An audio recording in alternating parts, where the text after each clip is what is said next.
अस्सलाम वालेकुम, मैं हूं अलीना शिगरी। जाफर एक्सप्रेस हमले में यरगमाल बनाए गए 440 मुसाफिरों में से 100 से जायद मुसाफिरों को बाहिफाजत बाजियाब करवा लिया गया। मौके पर मौजूद तमाम 33 दहशतगर्दों को हलाक कर दिया गया, जबकि FC के 4 एहलकारों ने जाम शहादत नोश की।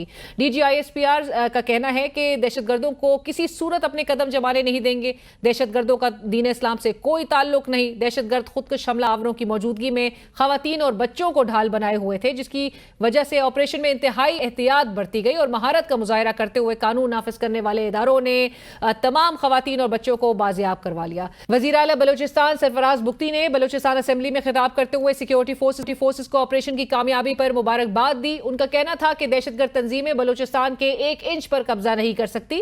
रियासत आम बलोच को बार बार गले लगाने के लिए तैयार है। हम कब तक इन दहशतगर्दों के साथ नरमी से पेश आएंगे? दहशतगर्द बंदूकें उठाकर हमें मार रहे हैं और कहा जा रहा है कि मुज़ाकरात करें।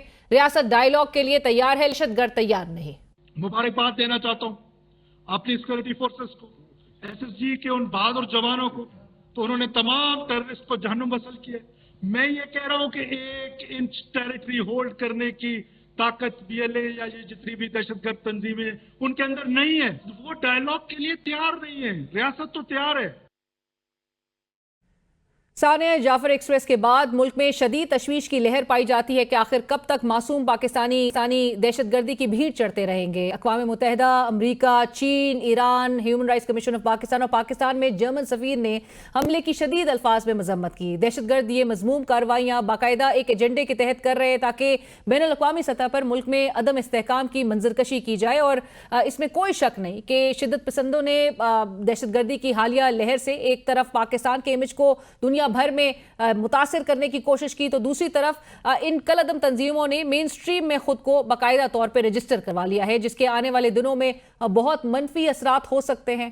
बलूचिस्तान के दहशतगर्दों के इस एजेंडे को परवान चढ़ाने में रिवायती तौर पर भारतीय मीडिया कलीदी किरदार अदा करते हुए नजर आ रहा है। अक़वाम मुत्तहिदा में पाकिस्तान के मुस्तकिल मंदूब मुनीर अकरम साहब ने गुज़िश्ता रोज सलामती काउंसिल में खिताब करते हुए कहा था कि मुल्क में 20 से ज़ायद दहशतगर्द ग्रुप्स फाल हैं, जिनको लॉजिस्टिक सपोर्ट अफगानिस्तान से हासिल है। हम आदाद शुमार सब रखते हैं, मगर शायद हम क्लैरिटी नहीं रखते कि आया इन लोगों के साथ बात करनी है, मुज़ाकरात करने हैं, या फिर उनके खिलाफ एक फुल स्केल ऑपरेशन दायमी एक हल है। आज मुल्क को सबसे ज्यादा जरूरत कौमी इत्तेहाद की है, लेकिन ये कौमी इत्तेहाद कैसे पैदा होगा? आज सियासी मुखालफीन में पोलराइजेशन इस इंतहा को पहुंच चुकी है कि चाहे बुरी मईशत गरीब आवाम का निवाला छीन ले, हमारी सियासी जमातें पॉलिटिकल पॉइंट स्कोरिंग में मसरूफ नजर आती हैं। बुरी सिक्योरिटी सूरत हाल में भी हमारी सियासी जमातें एक दूसरे को नीचा दिखाने का मौका जाने नहीं देती। आज भी नेशनल कंसेंसस पैदा करने के बजाय सियासी जमातें एक दूसरे पर मुल्क दुश्मन और गद्दार होने के फतवे जारी कर रही हैं। तहरीक इंसाफ अपने दौर में मुस्लिम लीग नून पर दुश्मन एजेंडे पर काम करने का इल्जाम लगाया करती थी, तो आज यही काम मुस्लिम लीग नून पाकिस्तान तहरीक इंसाफ के साथ कर रही है। पीपल्स पार्टी को खैबर पख्तूनख्वा में तो सिक्योरिटी सूरत हाल खराब नजर आती है, मगर शायद पीपल्स पार्टी ये भूल गई है कि बलूचिस्तान में उन्हीं की हुकूमत है। इतने घिनौने हमले के 24 घंटे के अंदर हुकूमत का रवैया ये देखिए कि आज कौमी असेंबली इजलास में मुतल्लिका वुज़रा शमूलियत ही करने से कासिर थे। इस सूरत हाल पर स्पीकर के आर्जी तौर पर फराइज अंजाम देने वाले कादर पटेल साहब और पीपल्स पार्टी के सीनियर रहनुमा नवीद कमर साहब के दरमियान हुआ। तारीख की सबसे बड़ी काबीना और क्वेश्चन आवर में वो गायब। आज के रोज भी ऑपोजिशन की आवाज हस्ब रिवायत दबाई गई। कौमी असेंबली में कायदे हस्ब इख्तिलाफ उमर अयूब साहब ने हुकूमत को खूब आड़े हाथों लिया, माइक भी उनका बंद हुआ। फिर उन्होंने कहा कि बलूचिस्तान में जो सानिया हुआ है हम उसकी मजम्मत करते हैं, लेकिन फॉर्म 47 की मुसल्लत शुदा हुकूमत के लिए बलूचिस्तान की बात है, वहां पर आग लगी हुई है।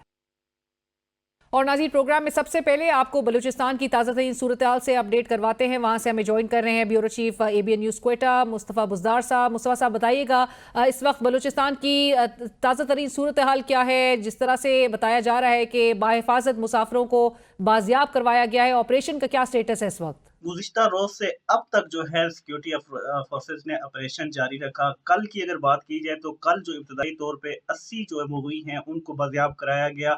उनमें जो 57 जो बाजियाब होने वाले मुसाफिर थे वो रात गए क्वेटा पहुंचे हैं। इसी तरह रात भर जो है ऑपरेशन जारी रहा। रात भर सुबह तक जो है 155 जो मुगवी हैं वो बाजियाब हुए थे। आज असर से मगरिब के दरमियान तक मजीद जो बाजियाब है मुसाफिर वो कराए गए हैं। मगरिब तक जो है 190 के करीब जो मुगवी हैं वो बाजियाब हो चुके थे। अब तक जो इतलात मौसूल हो रही हैं वो ये हैं कि सिक्योरिटी फोर्सेस ने इलाके को घेरे में ले रखा है। जो मुसल्लह गिरोह हैं उनका उनकी जो ताक़ुब है वो जारी है, उनके गिर्द जो घेरा है वो तंग कर दिया गया है। इब्तदाई इतलात के मुताबिक 30 से ज़ायद जो ख़वारिज हैं, जो मुसल्लह गिरोह है वो उनके जो करिंदे हैं वो जाँ बहक हुए हैं, हलाक हुए हैं। और इसी सूरत-ए-हाल पे बात करेंगे। सीनियर रहनुमा पाकिस्तान पीपल्स पार्टी सलीम मानीवाला साहब हमें ज्वाइन कर रहे हैं। सलीम साहब अस्सलाम वालेकुम, बहुत शुक्रिया प्रोग्राम में ज्वाइन करने के लिए। सलीम साहब, गुज़िश्ता रोज़ जो ये वाक़या पेश आया इंतहाई अफसोसनाक, अख्तर मिंगल साहब हों और दीगर हों, वो सब बलूचिस्तान हुकूमत से सवाल रेज़ हो रहा है और कहा जा रहा है, मिंगल साहब तो कहते हैं कि कोई भी अब एक ऐसा इंच भी बलूचिस्तान का ऐसा बचा नहीं है कि जहाँ पर हुकूमत वहाँ की अपनी जो अथॉरिटी है वो क्लेम कर सके, और अब वो समझते हैं कि ये बियॉन्ड कंट्रोल है वहाँ की सूरत हाल। सर, ये तवातर के साथ ये जो बिगड़ती सूरत हाल है बलूचिस्तान की, इस पर क्या कहेंगे आप? देखिए जी, मैं तो समझता हूँ कि ये बलूचिस्तान में जो कुछ हो रहा है ये डेफिनेटली कोई नॉर्मल बात नहीं है।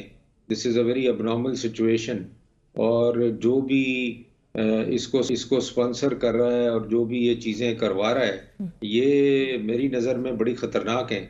और इसको not only provincial government but federal government and establishment को इसको बड़ा सीरियसली लेना चाहिए, क्योंकि this can lead to a serious problem in Balochistan. And अगर इसको हम सीरियसली नहीं लेंगे तो it can create problems for the whole country. Right, but Salim sahab, हमें जिस तरह से बताया जा रहा था कि जो तमाम एविडेंसेस हैं, जो इंटरसेप्ट्स हैं जो मौसूल हुई और जो इनके पास मौजूद है सिक्योरिटी फोर्सेस के पास, ये दहशतगर्द राब्ते में थे, अपने जो मास्टरमाइंड्स हैं जो कि अफगानिस्तान में उनके साथ राब्ते में थे। सो तमाम चीज़ें, इंटेल, सब कुछ हमारे पास मौजूद है, और तवातुर के साथ मुनीर अकरम साहब हों और दीगर हों, वो सलामती काउंसिल तक में इस पर आवाज़ रेस कर रहे हैं कि अफगानिस्तान में किस तरह से ये जो कलअदम तंजीमें हैं 20 से ज़ायद के करीब, वो पाकिस्तान के खिलाफ इस किस्म की कार्रवाइयों में मुलव्वस है। तो हम क्यों नहीं पूरी इंटरनेशनल कम्युनिटी को भी ये बावर करवा पा रहे कि जो इस वक्त हालात हैं इसमें, और ये जो एक पूरा नेक्सस है जो कि पाकिस्तान को डिस्टेबलाइज करने की तरफ है, उसको कंडेमनेशन से आगे बढ़कर उसके खिलाफ इकदाम लेने की जरूरत है।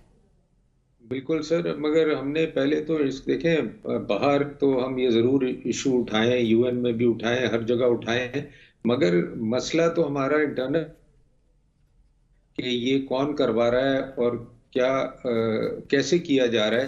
तो हमें उस पर एक्शन लेना चाहिए इंटरनली, और हमें we should take these people to task, क्योंकि जब तक हम इनको we will not react in a very strong way, ये मैटर और बढ़ेगा, ये कम नहीं होगा। तो हमें इस पे सबको ऑन बोर्ड लेना चाहिए और इस पे एक्शन लेना चाहिए। Action it require serious action. Right, but Salim साहब, बिलावल साहब जो कि मुसलसल तनकीद कर रहे हैं खैबर पख्तूनख्वा हुकूमत पर दहशतगर्दी को रोकने में कि वो नाकाम रही, उनकी तवज्जो सूबे के अंदर सिक्योरिटी मामलात पर नहीं, अपने सिर्फ बानी चेयरमैन की सियासत को चमकाने के लिए उनकी तमाम तर तवज्जो है। क्या ये बलूचिस्तान हुकूमत के बारे में नहीं कहा जा सकता?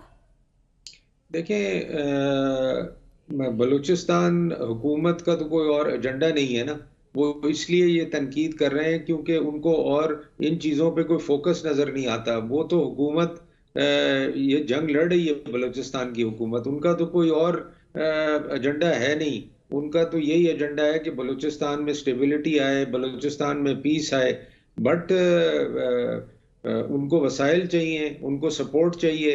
अकेले प्रोविंशियल गवर्नमेंट तो इस सिचुएशन को टैकल नहीं कर सकती।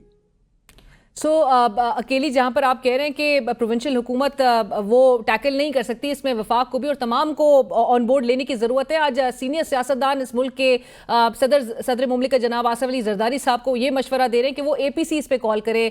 सलीम साहब, 2014 में जब साने APS के बाद तमाम सब जो पोलिटिकल एंटिटीज़ हैं वो एक पेज पर अगर हो सकती हैं, तो फिर अब क्यों नहीं?